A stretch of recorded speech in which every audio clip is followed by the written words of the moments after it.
Estamos prontos para começar o nosso segundo bloco de experiências interessantes, inspiradoras. Estamos prontos? Então, e agora a gente vai discutir as ideias que estão por trás disso tudo que foi apresentado aqui, né? É verdade. Essa ideia de hacker ser uma coisa do bem é relativamente nova, né? Porque quando a gente ouvia falar de hacker, era sempre uma conotação assim negativa, né? Alguém do mal, assim. É verdade. Bom, e a gente vai discutir nesse bloco, por exemplo, o conceito que eu não sei se vocês conhecem de ética hacker.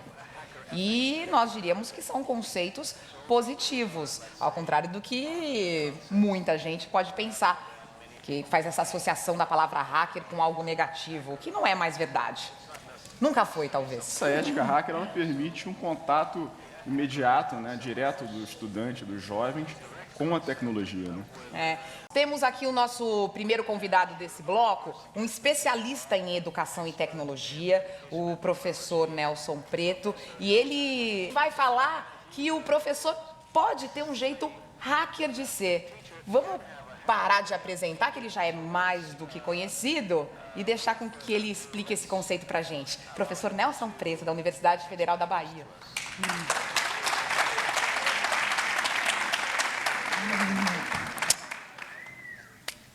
Bom dia, boa tarde, boa noite. É um prazer, obrigado por terem me convidado. É um prazer para nós, para mim particularmente, da Universidade Federal da Bahia, da Faculdade de Educação, estar participando desse momento de importante reformulação do projeto da TV Escola. E, nesse sentido, eu quero fazer um olhar do professor para a TV Escola, do professor para as tecnologias. Então, vamos conversar um pouquinho com a ideia de um professor com um jeito hacker de ser, já introduzido um pouco pelo Grande Gama, aí lá com aqueles projetos bonitos de Santarém, e em torno desta ideia de que a produção do conhecimento é algo de fundamental. Esse é o Reto Meyer, o desenvolvedor do Android, que a partir dessas ideias aí, nessas referências aí embaixo, nos mostra que daqui 50 anos nós vamos conhecer 95% de conhecimento novo. Então, hoje nós conhecemos 5% do que será o conhecimento daqui a 50 anos. Isso significa que, se tivermos uma estrutura educacional centrada na lógica da reprodução, nós vamos ficar com a educação trabalhando nos 5%. E os coletivos como a Garoa Hacker Club, Projeto Puraquê e tantos outros que estão por aí, vão estar mais fortemente produzindo conhecimento. Então, esse é o grande desafio que nós temos pela frente. A educação, e a televisão escola, e a TV escola, não pode se contentar com a lógica de reprodução do conhecimento. E a gente precisa ser muito objetivo no que propomos. Temos que propor novas e outras formas de organização da sociedade, da informação e da produção do conhecimento, da escola, da universidade, da TV Escola e do MEC. E do MEC, do Ministério da Ciência e Tecnologia, do Ministério das Telecomunicações, porque todos, desde ontem, falamos da importância de uma boa banda larga. Qual é a base do que nós estamos discutindo no nosso grupo de pesquisa e que, para mim, nos dá a sustentação desta discussão? É que a ideia de participação, compartilhamento e colaboração são os princípios fundamentais, e por isso que a Adriana já falou logo Mauro já falaram da história da ética hacker. Então, é importante pensar que essa ética hacker, que essa ideia de você é o que compartilha, é algo que demanda nós nos relacionarmos com as tecnologias de outra forma. O primeiro bloco, e a briga com as tecnologias mostrou que ficar dependente delas é um problema. Porque é isso que o professor tem que fazer, ele tem que botar a mão na massa. Ele não pode ficar preso a uma produção que aconteça fora e que dirija o seu movimento dentro da escola. Mas se apropriar das tecnologias essencialmente significa ter muito claro como compreendemos as tecnologias. E aí é direto no ponto. Tecnologia, computador e internet não é ferramenta. Pensarmos nessas tecnologias como ferramentas auxiliares dos processos educacionais é continuarmos fazendo a mesma educação gastando mais dinheiro. Então, isto tem que ficar absolutamente claro na nossa perspectiva. Computador, internet não é ferramenta, porque essa meninada é uma geração alt-tab. É uma meninada que trabalha com multiprocessamento em muitas linguagens, diferentes suportes.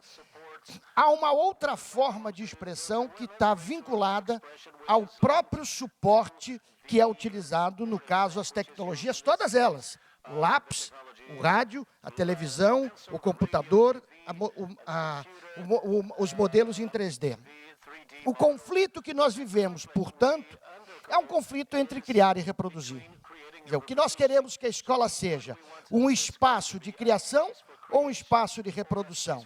Para que ele seja um espaço de criação, o fundamental aí é o enaltecimento da diferença. A diferença não pode entrar na escola apenas como pitoresco e para ilustrar, mas ela tem que entrar na escola, ela tem que entrar nos meios de comunicação, e aí a importância da reformulação do TV Escola, para ser enaltecido. Nós queremos que cada um de nós seja cada vez mais diferente. Isto significa que nós temos que trabalhar com outras éticas, que não a ética da homogeneização e a ética do consumo.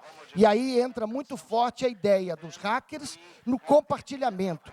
Aquele que se dedica com entusiasmo à programação, e se eu quiser substituir a palavra programação por educação ou por qualquer outra coisa, este será um hacker. Ou seja, aqueles que compreendem com entusiasmo que colaborar é muito bacana. Colaborar é o que leva o desenvolvimento científico e tecnológico, o desenvolvimento cultural. Trazemos aí a grande referência ao querido professor Henry Simon, que nos deixou, e que no livro que nós temos editado, eu e o Serginho Amadeu, além das redes de colaboração, traz essa expressão que é atribuída ao Bernard Shaw. Se você tiver uma maçã, portanto, um bem material, e eu tiver uma maçã e trocarmos as maçãs, cada um fica com uma maçã. Mas se você tiver uma ideia, e eu tiver uma ideia, e trocarmos essas ideias, então cada um de nós, complemento, ficará com, no mínimo, 2 ideias. Então, esta ideia de compartilhar é legal, e legal aqui do ponto de bacana, e legal do ponto de vista da necessária reformulação da legislação de direito autoral no Brasil, é algo de fundamental para uma nova TV Escola, para uma nova escola, para uma nova proposta de uso de tecnologias na educação. Ministro Gilberto Gil, no fim de semana aqui no Festival de Cultura Digital, e quando o ministro dizia, precisamos do crescimento da cultura de partilhamento, e ele, inteligente como é, faz o jogo de palavras em inglês, piracy, com peer-to-peer e piracy, quer dizer, pirataria. A pirataria no sentido de trabalhar com esta ideia de colaboração. Colaboração que é a base do software livre. Colaboração que deveria ser a base da educação. Por isso, a importância dos projetos que trabalham na perspectiva dos recursos educacionais abertos. Eu não gosto do nome. Recursos que são produzidos coletivamente e que não desconsideram o conhecimento estabelecido. Não é simplesmente deixar de lado a ciência moderna, a alta cultura e apenas produzir conhecimento local. É a possibilidade permanente de estar criando. E aí, brasileiro criativo traduz Creative Commons dessa forma. Criei, tive como. Software livre, software aberto, conhecimento livre, conhecimento aberto. Estamos falando em liberdade, não estamos falando em gratuidade. Quem implantar e quem migrar para software livre, achando que vai gastar menos dinheiro, está errado. Tem que gastar muito dinheiro, mas não vai ser entregando a empresas de fora do país. Vai ser entregando no desenvolvimento de coletivos como o coletivo Por Aqui.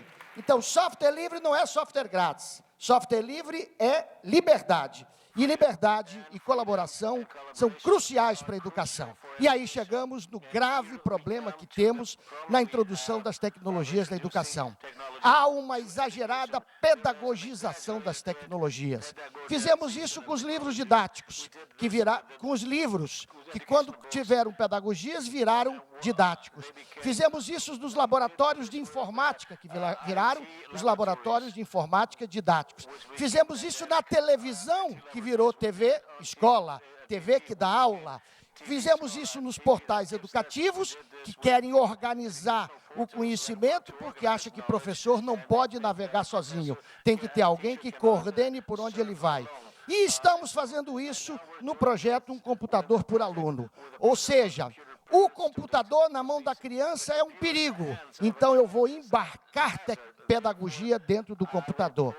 Quem faz tecnologia na escola, um elemento pedagógico, é um professor qualificado. Então, os projetos, se não partirem deste princípio, são projetos que vão continuar a ter um forte investimento na tecnologia e não naquele que usa a tecnologia, que são os professores.